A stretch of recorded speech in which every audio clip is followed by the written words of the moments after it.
What's up, guys? Welcome back to the channel, and today is another fun-filled, exciting day of Driftweek prep. So I'm already late. You guys already know that. People message me on Instagram and they're like, hey, weren't you supposed to leave by now? I'm like asking questions and looking for things to like mount to the top of this. But we got this thing running last night with James, figured out some kind of issues with it, but we're supposed to dyno tune it yesterday, but we actually have a dyno appointment today at 5 p.m.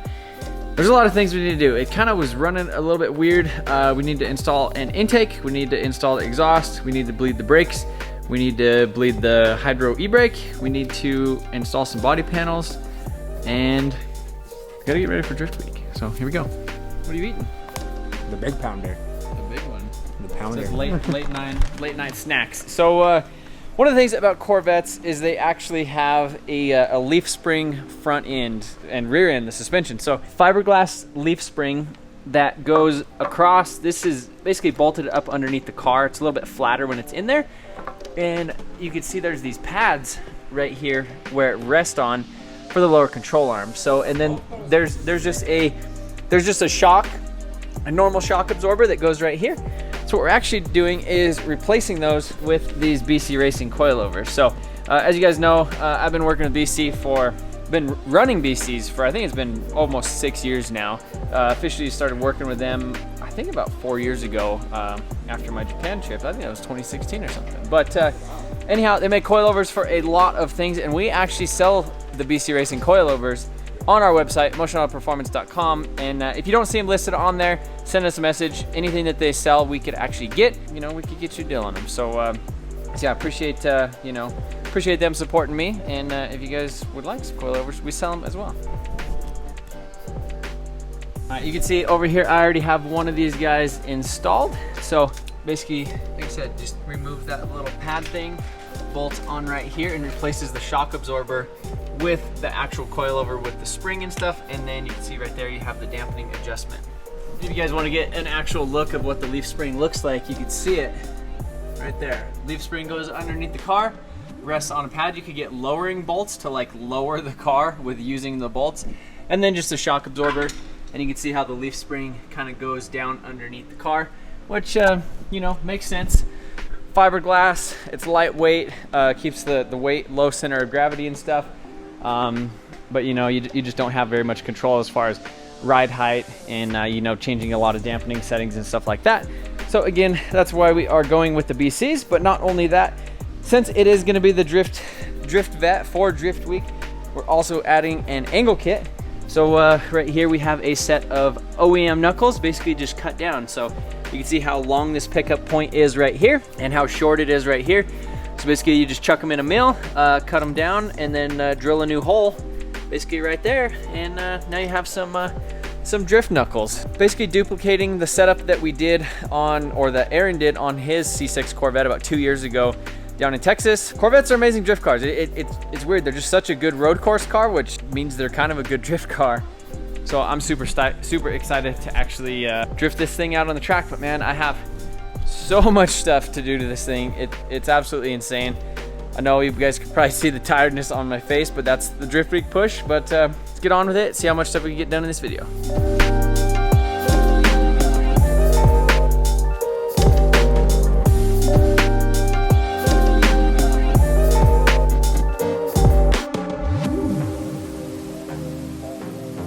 Alright guys, a little bit of an update. Gotta love the updates. It's 3 in the morning. Took a break for a little bit, but we're back out here. Got the rear coilovers all installed right here, and now we are actually working on the exhaust. We actually have the Hooker Blackheart exhaust. So this is a catback setup. So what it actually does is on the Z06s, this piece, this H pipe that comes off of the catalytic converters right here, little downpipe type deals, actually is 3-inch, already has an H pipe and all that stuff. So basically what they include with this is these 3-inch tubes, 3-inch tubing to go over the axle, rear diff, whatever you want to call it, and then into these things. And so this is similar to the OEM style muffler, where basically it has a vacuum actuator. So this is the dual mode exhaust. So when it's nice and quiet, or under 3,500 RPM and under a certain throttle percentage, the exhaust goes through the muffler and it's nice and quiet. As soon as you smash on it and basically it opens the exhaust valve bypasses the muffler and makes it nice and loud, makes it sound cool. So yeah, there's also ways you could get like a key fob to actually control the little vacuum actuator thing via remote, so if you want to just have it loud all the time. But I think this is really cool too. So, well, we slid the pipes on there already. We're gonna go up over here and then stick them in there, and then we should be able to get you guys a decent exhaust clip, well, here soon hopefully, and then on the dyno too. All right guys, so got the exhaust all on here, got the little, these are like the vacuum things that go for these little flappy boys right here. So we should, I think when it's like idling and stuff, it just closes it because it's got vacuum obviously, and you give her some revs, opens right up. So yeah, right now Sean's over in the corner looking for some bolts because we ran out of the bolts. Like you take stuff like that off and you stick it on the ground because you think it's going right back up, and then you kick them and they disappear, I guess. But looking for some bolts for this guy. But the exhaust fits on there pretty nice. I don't know if it's time for a nap yet. It's 4 in the morning. It's that point where you're just starting to get delusional. So I think we're gonna take a little bit of a nap and then get back started on here in a little bit.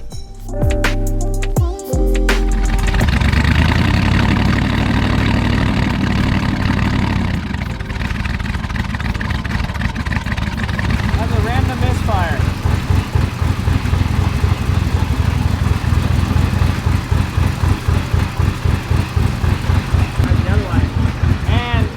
Disconnect the, I can pull the coil and it doesn't do anything. That's what I was worrying about when I was thinking about that light was flashing. I was like, was it something that else wasn't hooked up? Or when I pulled codes last night, it didn't show up, but then it. I'm just kind of curious if it has spark right now on those. Yeah, those ones. We'll be able to tell you what's missing out of it. Oh. Okay, hold on. Wait. Okay, well, it has spark. Yeah, definitely has spark. So, I didn't ground anything on the back of the head. Hey, Alex. Yes. Do we still have grounds on the back of Clyde's head? I don't remember. Wow, we had multiple grounds to the back, but I don't know if it was injector harness grounds or not. Well, it's kind of a general ground. Yeah. Going on a little ski trip. That'd be kind of cool. Or you put your golf clubs up there.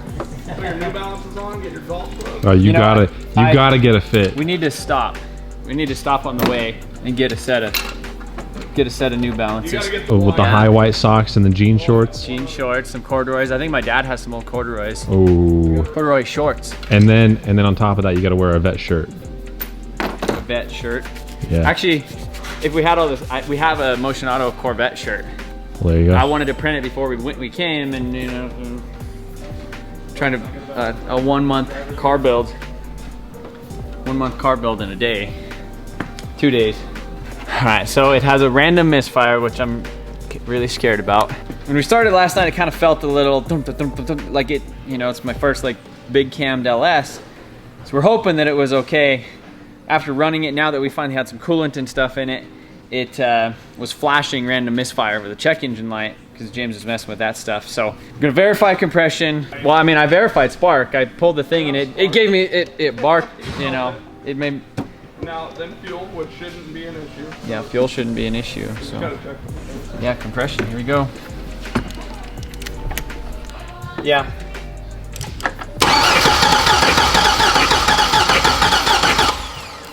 Good. 0.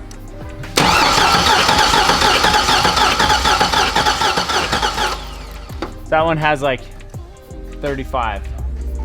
Low.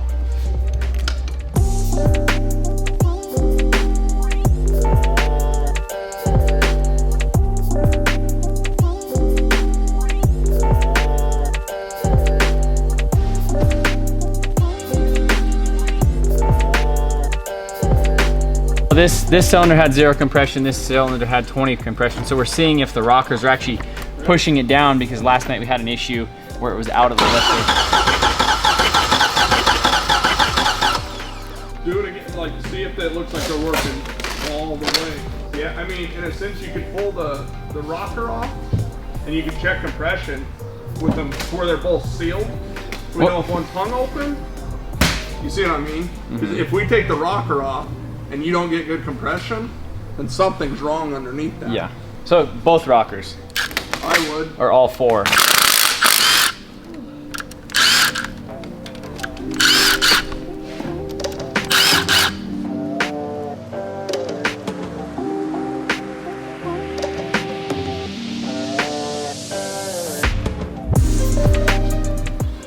Trying to think what else we could do that would, how we could figure out what it is to diagnose it any different.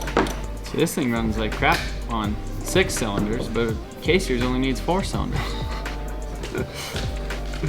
This side of the engine, 175 PSI compression all the way across the board. That side of the engine, 0, 0, 25, 25. But I'm thinking, one of the things about the LS7 is it has titanium. One of the valves is titanium, so you have to have this little spacer that goes on top of it that keeps it from like touching the top of the valve, because you don't want it to like wear into the titanium. So there's like this little spacer thing that goes on top of it.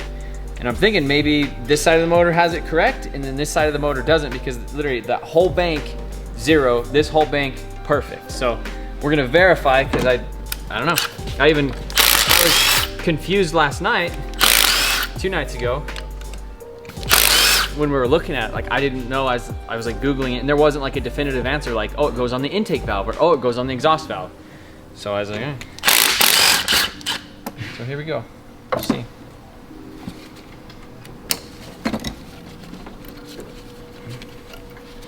I would love it if it was that.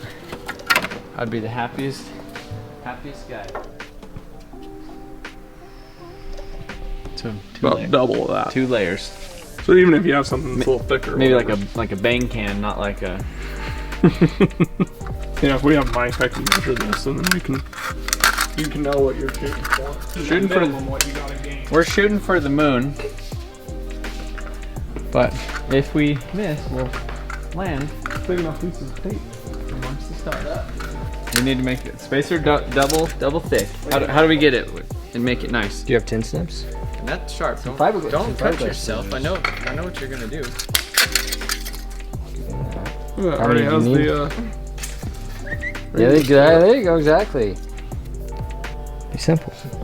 Tiny little shim.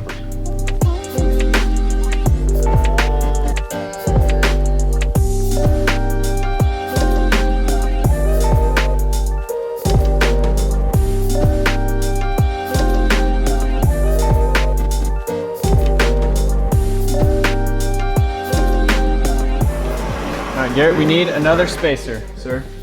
I think we probably just need 2 more. You can probably use some of that one. I don't know. It looks like it's got stuff on it. I don't know, what do you think? Can you use that one? I mean, only the best for this thing. Here you go. That's kind of what I was thinking. Only the best. Only the best. It's peach mango. Does that work? Yeah, that's right. Hey, on the trip, we got to make sure we get extras. Yep. Roll into auto. Can I get some V8 spacers? Energy spacers. Alright, so show us the magic. You gotta tidy it up a little bit first. Fancy screwdriver. Where'd you get this at, Trev? Split that. Okay. Gonna use that V8 to help. Motion Auto on Tecton.com, you will save On this? 10%. Dang. 10% from November 4th till the 17th. Code Motion Auto. What a deal. Tecton.com. Nice. Link in the description. Back to the show. All right, shall we? You wanna man the punch there, Trevor? I'm a big V8 guy. No. See, I'm a big V8 enthusiast. So there's 4 there. Yes. You want to add 2 more? What are you adding? I need 6 total. 6 total. 6 total. Oh, so there's 4 here plus the 2 that give you 6, or you need 6 more? No, 6. Just 6 total. So what's the theme of this video? I don't know. How to set your compression. Tuning it? How to tune your compression, yeah. Come on, Trev. So what do we? More shims, I guess. I guess.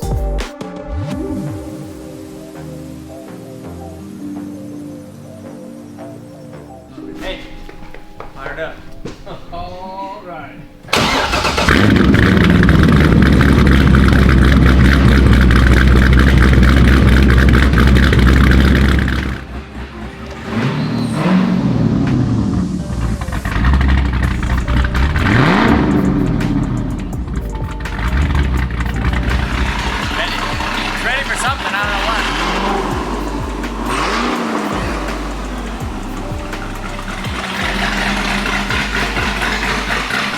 All right, guys, so the car starts better, still not perfect, but we'll make sure everything gets completed on the car, do some drivability tuning, then revert back and verify startup. But it seems close. It's good enough for them to head to Houston or wherever they're headed next, but we'll keep dialing it in tomorrow when it hits the dyno, drivability, full throttle stuff. So I'm going home.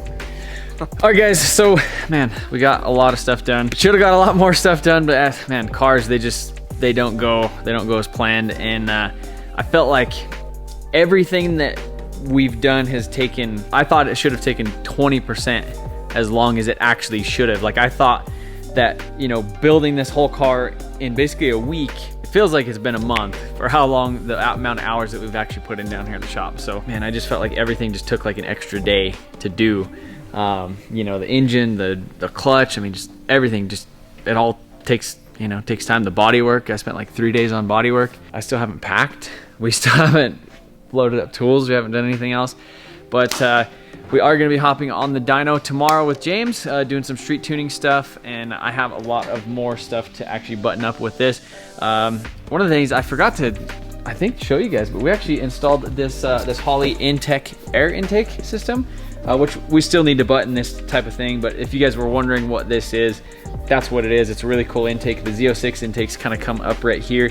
This one splits it off. There's a nice cover that goes over it. But again, we were having, everything has just been so last minute and rushed. You know, like I said, we were supposed to be on the dyno like 3 days ago with this thing, and just tonight we got it fired up and running right. So yeah, huge shout out to Garrett. Obviously, he's been here basically this whole freaking time, and James for coming over and helping out. You know, Sean and Ty for doing all their stuff, helping me out with this stupid thing for Driftweek, as well as building another car in the background. But yeah, appreciate you guys watching, and see you guys probably tomorrow, and then the day after that, and then after that, because we're doing daily videos for Driftweek.